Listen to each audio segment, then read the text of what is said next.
और ये मकबूल जान साहब, ये पाकिस्तान की सियासत में अगर हम कहें तो ये आउट ऑफ द बॉक्स जाना होगा। यानी ये ऐसा होगा कि पाकिस्तान में सियासत के खिलाड़ी इस तरह का खेल खेलने से डरते हैं या इतना बड़ा कदम नहीं उठाते कि अपनी असम्बलियां तहलील कर दें। और ये बड़ा एक ऐसा मूव है जो पाकिस्तान की रवायती सियासी जमातें इसको बेवकूफ़ी से ताबीर करती हैं नॉर्मली, लेकिन इसके लिए अब ये रिस्की भी होती है ये चीज़ें। तो आपको लगता है कि इमरान खान साहब ये बड़ा पॉलिटिकल मूव है तो ये आईनी और कानूनी, लेकिन हमारी सियासत में ये इसकी ऐसी प्रेसिडेंट नहीं है कि बड़े आराम से कोई कर जाए। तो आपको लगता है, आपकी फीलिंग क्या है इमरान खान साहब को मिलने के बाद कि क्या वो ये कर गुजरेंगे? देखिए 10 अप्रैल से पहले का पाकिस्तान और 10 अप्रैल के बाद का पाकिस्तान जो है ये पॉलिटिकल एनालिसिस के हिसाब से भी और बाकी सारे मामलात के हिसाब से बिल्कुल मुख्तलिफ है। हमने 10 अप्रैल का पहले का पाकिस्तान देखा हुआ है, एक सहमा सहमा सा पाकिस्तान है, लेकिन 10 अप्रैल के बाद का पाकिस्तान बिल्कुल मुख्तलिफ है। बड़ी बड़ी मूवमेंट्स देखी हैं, लेकिन इतनी स्पॉन्टेनियस मूवमेंट जो है वो कभी नहीं आई। बड़े बड़े लीडरशिप की सूरत देखी है, लेकिन कभी किसी के बारे में ये असेसमेंट नहीं हुई कि ये शख्स अब हारेगा नहीं, कुछ भी हो जाए ये शख्स किसी न किसी तौर पे आगे बढ़ता हुआ जाएगा, 2/3 मेजॉरिटी ले जाएगा, बल्कि बाद लोग तो ज्यादा भी कहते हैं। तो अब इस वक्त आप देखें कि पाकिस्तान की सारी पॉलिटिक्स एक शख्स के गिर्द घूम रही है।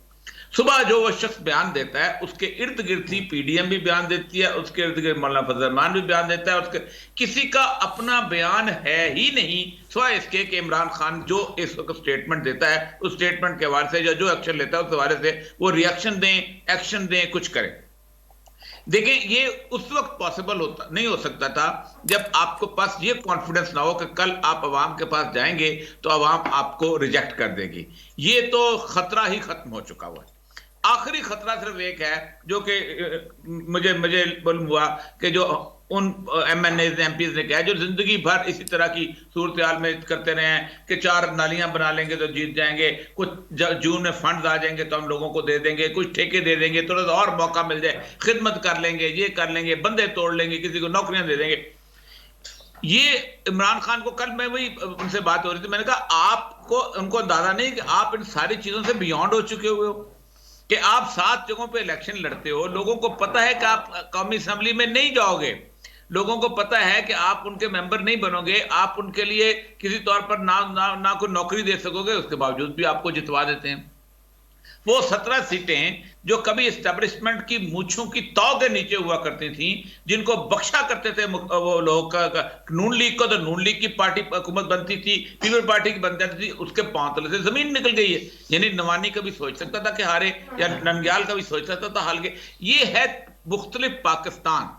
इस पाकिस्तान में आप सिर्फ इमरान खान ही ये स्टेप ले सकता है और वो अगर इनका मोहताज ना होता तो स्टेप ले जाता। मैं देख रहा हूं इस वक्त, आपने कभी बिल्ली को देखा है चूहा उसकी दस्तरत में आ जाए? अच्छा, जिस मोहताजी की आप बात कर रहे हैं वो मोहताजी तो अभी जराए बता रहे हैं कि दूर हो गई है। परवेज इलाही साहब ने ओके कर दिया है और वो ये कह रहे हैं कि तहलील कर दें, लिखकर भी दे दिया समरी। उसकी वजह है इस वक्त इमरान खान को छोड़ के कोई सियासी खुदकुशी नहीं कर सकता, हाँ वो पीटीआई का हो या पीटीआई का इत्तेहादी हो, सियासी मजबूरी है। नहीं कर सकता।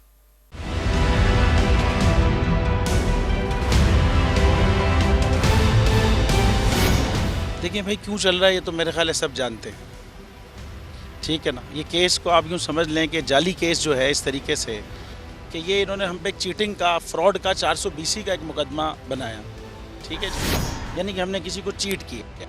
पूरे पाकिस्तान, पूरी दुनिया में इनको एक आदमी ऐसा नहीं मिला जो ये कहे जी हमने इनको चीट किया। तो इसीलिए इनके तफ्तीशी ऑफिसर ने बाद में वो स्टेटमेंट जमा कराया। वो स्टेटमेंट ये नहीं था कि जी हमारे खिलाफ एविडेंस नहीं मिला, वो स्टेटमेंट ये कि जी कोई क्राइम ही नहीं हुआ, सोचें आप जुल्म। और ये इस किस्म का जाली केस था। और दूसरा जो फ्रॉड का मुकदमा होता है ना 420 का, इसमें शख्सी ज़मानत पे जो है ना ज़मानत हो जाती है, कोई भी जाके अपना ID कार्ड पे ज़मानत करा लेता है। उस पर आपने 18 महीने 1.5 साल जो है हमारे मतलब हमारी ज़मानत नहीं हुई। और हम कौन? हम वो जो उस वक्त $432 मिलियन की टोटल IT एक्सपोर्ट थी पाकिस्तान की, उसमें से $355 मिलियन हम कर रहे थे भाई। 82% की IT इंडस्ट्री हम थे। ये 50 दफ़ा हमने कहा, फिर कोई क्वेश्चन कर लेना। जब आप पाकिस्तान मुल्क में पैसा लाने वालों के साथ ये करेंगे, फिर वही होगा जो इस वक्त मुल्क की इकॉनमी का हाल है। और शख्सी ज़मानत वाले इस केस के अंदर 1.5 साल यार, और खाली ये नहीं है मेरे पे मुकदमा करना था, आप करते, आपने मेरी कंपनी बंद कर दी, आपने गाड़ियां सीज, अकाउंट बंद, आपने हर चीज़, मेरी माँ की एफआईआर काट दी, बीवी की एफआईआर काट दी। ये होता है यार कि जाली केस की भी कोई एक अजीब अजीब व गरीब भी फॉर्म है मतलब।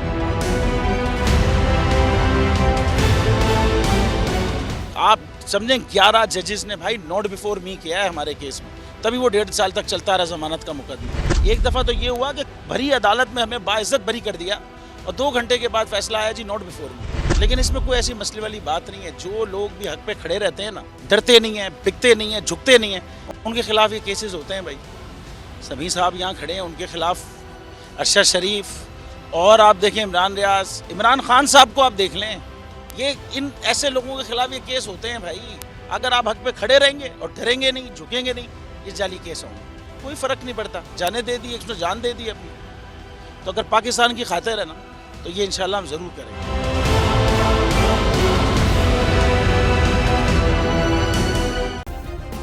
सब्सक्राइब करें और बेल दबाएं ताकि कोई खबर रह न जाए।